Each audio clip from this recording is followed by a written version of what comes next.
At Hanzhong, Cao Cao seemed almost too calm and collected.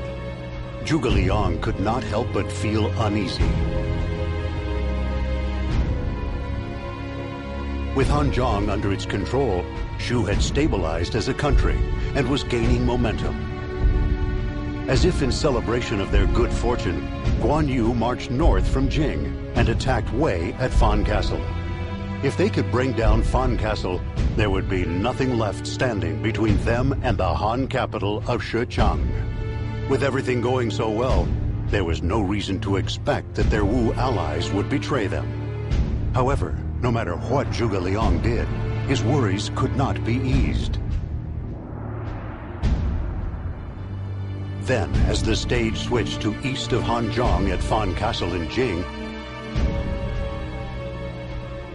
waves of emotion flooded over Guan Yu as he gazed upon Fan Castle, where Cao Ren lay in wait. For finally, the dream that Liu Bei had pursued for so many years was about to become a reality. To forge a path to that world of virtue, Guan Yu and his sons would fight to the bitter end. The God of War's battle plan was flawless. That is, until the surprise attack came. It had all been a ruse to lure out Guan Yu. The province of Jing. In the age of the Three Kingdoms, it was one of the most important strategic locations in the land.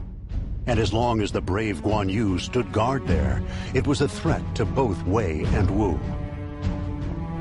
So Cao Cao had feigned an opening so that Shu would attack. And just as he had predicted, Guan Yu came north and attacked Wei's stronghold of Fan Castle. All of this was an elaborate plan to topple the mighty Shu warrior.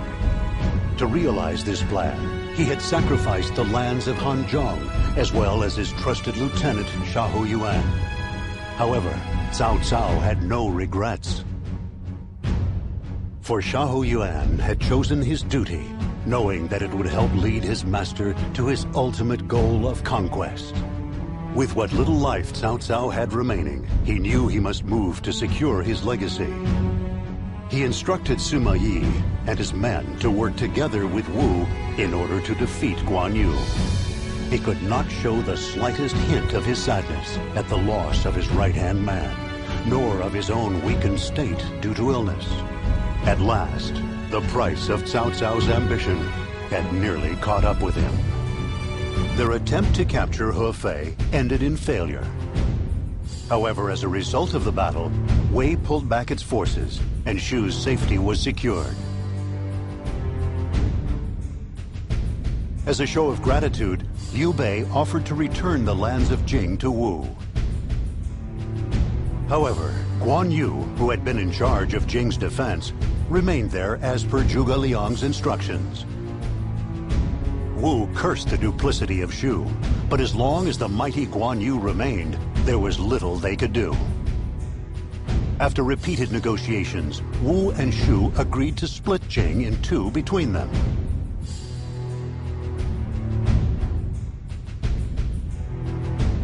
With the problem of Jing behind them, Shu then moved to attack Wei at Hanzhong. Guan Yu also joined the fray, moving north to attack Wei's stronghold of Fan Castle. However, they were unaware that they were playing right into Cao Cao's hands. Immediately, Cao Cao moved to form an alliance with Sun Quan. For as long as Guan Yu was in Jiangling, neither Wei nor Wu could rest easy. Wei would lure Guan Yu out, and Wu would strike him from behind. Sun Quan agreed to the plot against Guan Yu and sent Lu Xun along with his best troops to Jing.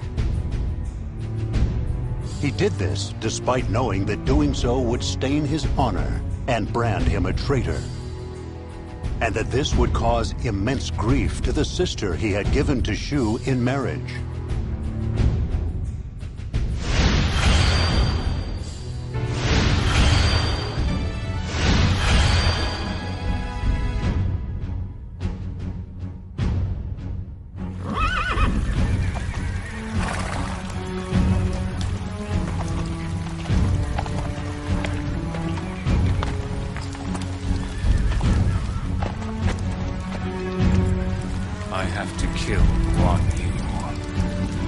We will work with Wu to kill him.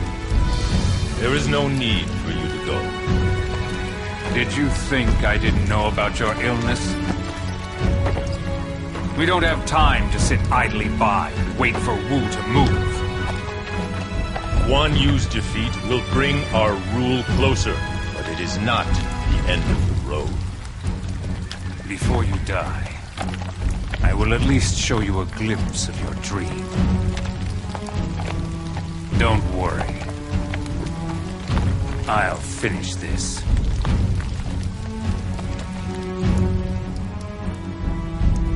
You made it in time, Xiahou Dui. The Wu army has yet to arrive, though. I will kill Guan Yu.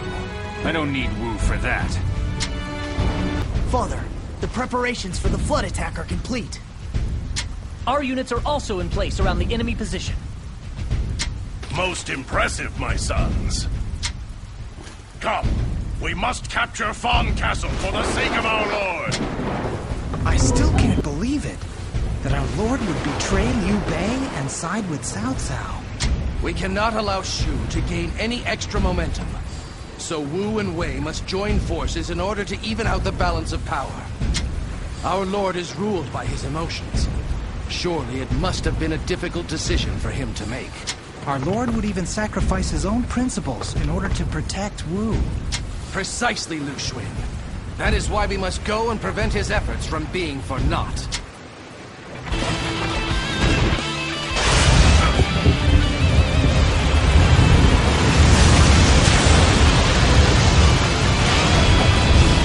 That noise. The attack on Xiangyang was nothing more than a decoy.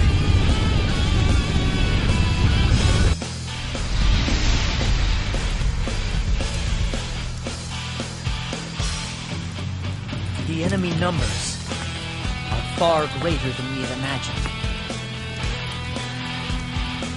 Father, you must withdraw! Hey, what about you? I will stay here in the castle and keep the enemy occupied. Brother, you must keep our father safe. Of course.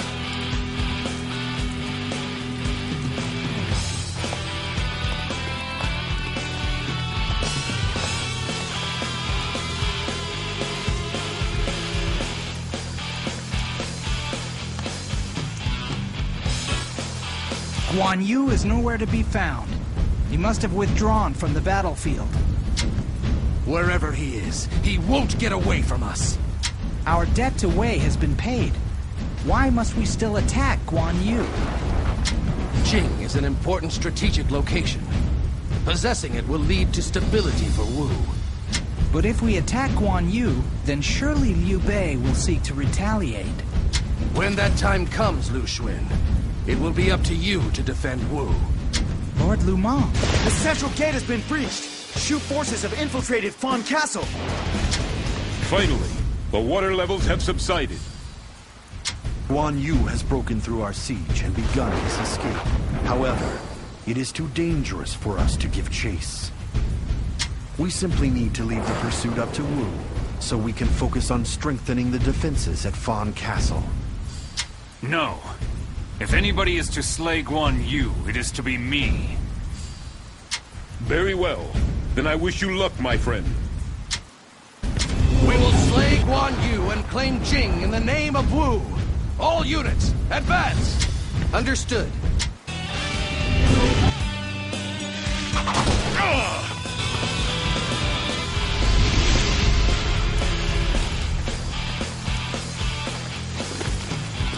My son, you must stay alive, live, and support your brother.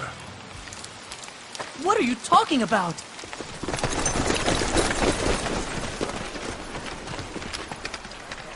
And give my lord and Jiang Fei a message for me. Tell them I'm sorry I broke my promise.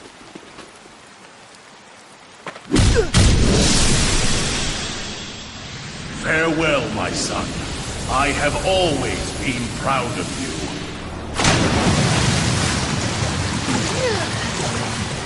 Father!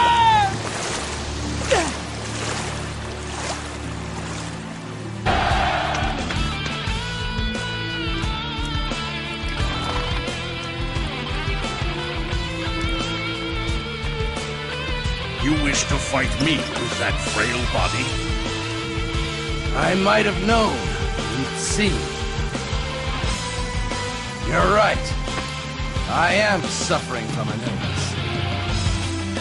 Now that you know that, you'll know I have absolutely nothing to lose.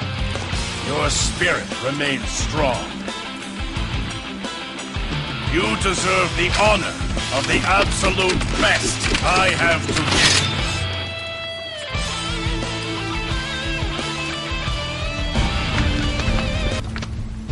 give. Is your lord Cao Cao still alive? He says he can't die before you.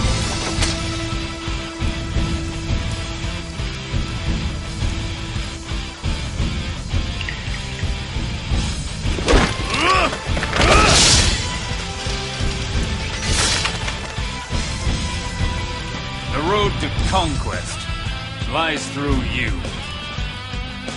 And the road to being reunited with my brother lies through you.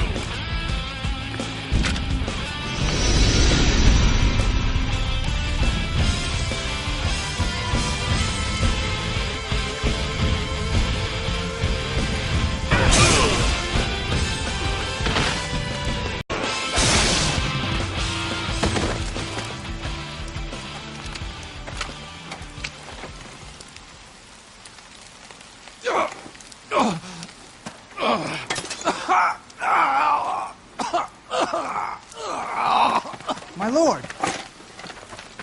Why would you fight when you were clearly so ill?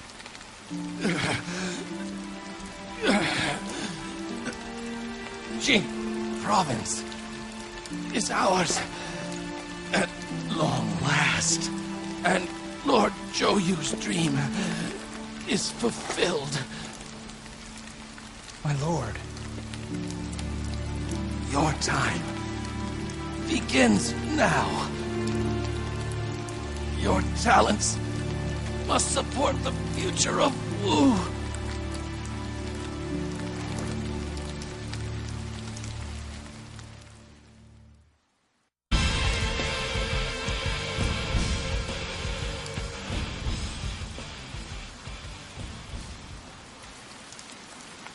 Your legendary might and your loyalty to your brothers will go down in history.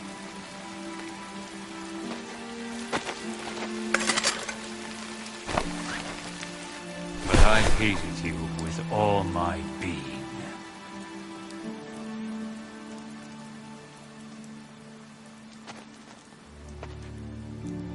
It's over, Cao Cao.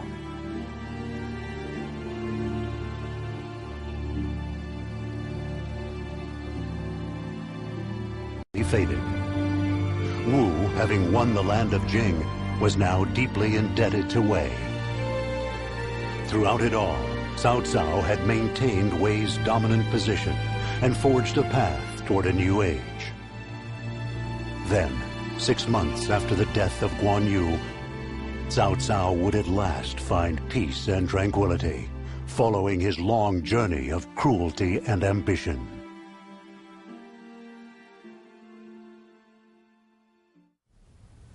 Wu should be placated by the fact that much of Jing province has been returned to them.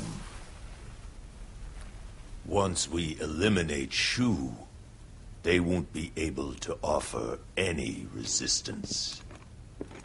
You need your rest. Just leave it be. You're right. It is time for my path of conquest to end and for me to meet my destiny.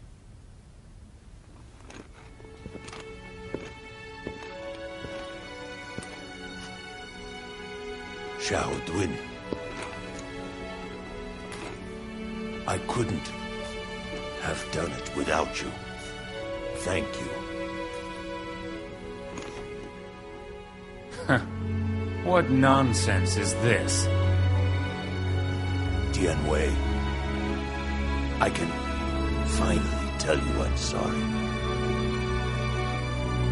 Xiao Yuan, forgive me.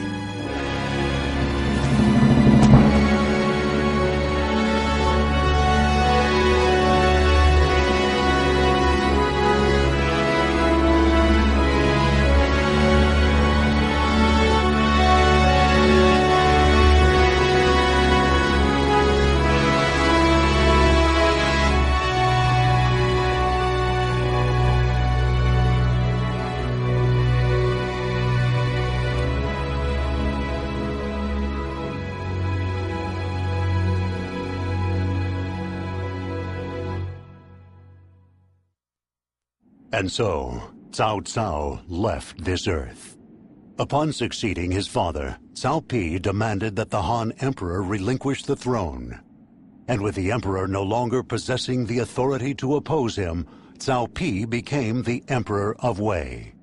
After all Cao Cao had done to protect the Han Emperor, his son Cao Pi did away with him in a mere instant.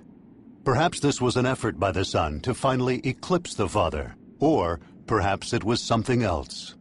There was not a single soul alive who could know Cao Pi's true intentions.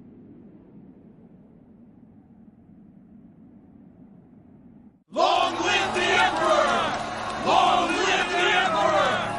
Long live the Emperor! Long live the Emperor! Sima Yi, fine work. I thank you. My lord, you still have much to do in the days to come. Of course. I have to build us all a new land. I am not like my father. The world I create will not be like his. But I will say this. My father laid the foundations, and now I will build upon them.